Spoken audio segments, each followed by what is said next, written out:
संत मुक्ताबाई, जनाबाई, संत सखू, त्याच्यानंतर कानवपात्रा, अशा अनेक स्त्री संत होऊन गेलेले आहेत. तर संत जनाबाईंच्या आयुष्यातली एक छोटी घटना आहे ती मी तुम्हाला सांगू इच्छिते.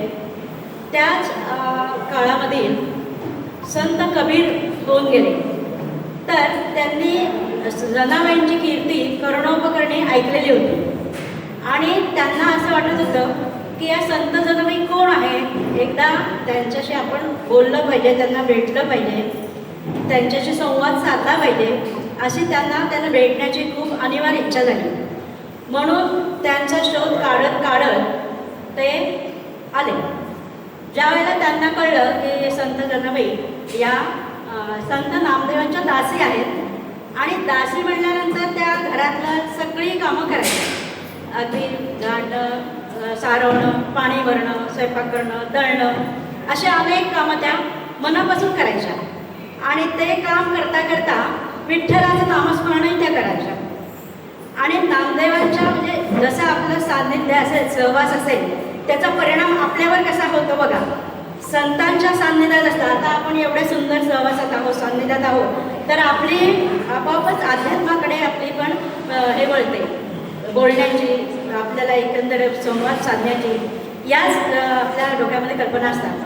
त्याप्रमाणे संत नामदेवांच्या सहवासात राहून संत जनाबाई त्यांना म्हणजे उपजतच होतं, परंतु नामदेवांच्या सहवासामुळे जास्त त्यांचं जे शीघ्र कवित्व होतं, तर सहज जात्यावर बसल्या बसल्या त्या ओव्या रचायच्या, ओव्या म्हणायच्या.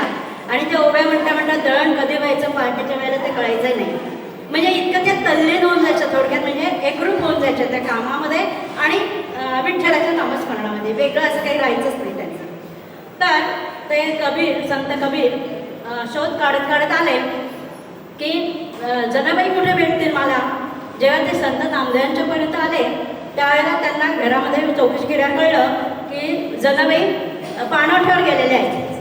म्हणून ते तिकडे पाणवठ्यावर गेले आणि त्या ठिकाणी 2 स्त्रिया गौऱ्या थापत होत्या, शेणाच्या गौऱ्या थापत होत्या. त्या काळामध्ये गौऱ्या या रोज लागायच्या. तर नुसत्याच गौऱ्या थापत नव्हत्या, तर त्या गौऱ्या थापल्यानंतर त्या दोघींमध्ये भांडण जमलं. तुझ्या किती गौऱ्या, माझ्या किती गौऱ्या, आणि ही म्हणायची माझ्या या गौऱ्या, ती म्हणायची माझ्या जास्त गौऱ्या आहेत, असं त्या दोघींमध्ये भांडण जमलं. तर संत कबीरांना आश्चर्य वाटलं की या दोघींपैकी संत जनाबाई गौरी असणं शक्यच नाही आहे, कारण अशा त्या भांडतील असं काही वाटत नाही आहे. परंतु जेव्हा त्यांना लक्षात आलं की यापैकीच एक संत जनाबाई आहेत, पण ते कसं कळणार. तर जेव्हा त्या दोघींमध्ये भांडण जमलं त्यावेळेला संत जनाबाईंनी सांगितलं की दादा आता तुम्हीच याचा निर्णय करा. तर कशा ओळखायच्या, जनाबाईंच्या गौऱ्या कोणत्या आणि त्या दुसऱ्या विठाबाई होत्या त्यांच्या गौऱ्या कोणत्या, ते कसं ओळखायचं. तर त्यांनीच सांगितलं जनाबाईंनी की तुम्ही प्रत्येक गौरी कानाला लावून बघा, विठ्ठल विठ्ठल असा आवाज येईल तुम्हाला. ज्या गौरीतून आवाज येईल ती गौरी तुम्ही या बाजूला टाका आणि ज्या गौरीतून आवाज येणार नाही ती गौरी त्या बाजूला टाका. आता एवढा तोडगा सापडल्यावर त्यांना ते पटकन समजलं आणि संत जनाबाईंच्या गौऱ्यांचा ढीग खूप झाला आणि त्या दुसऱ्या विठाबाईंचं गौऱ्यांचा ढीग थोडाच होता. म्हणजे या छोट्याशा अनुभवातून त्यांना लक्षात आलं की संत जनाबाईंची योग्यता किती मोठी आहे. एवढे बोलून मी 2 शब्द संपवते. धन्यवाद.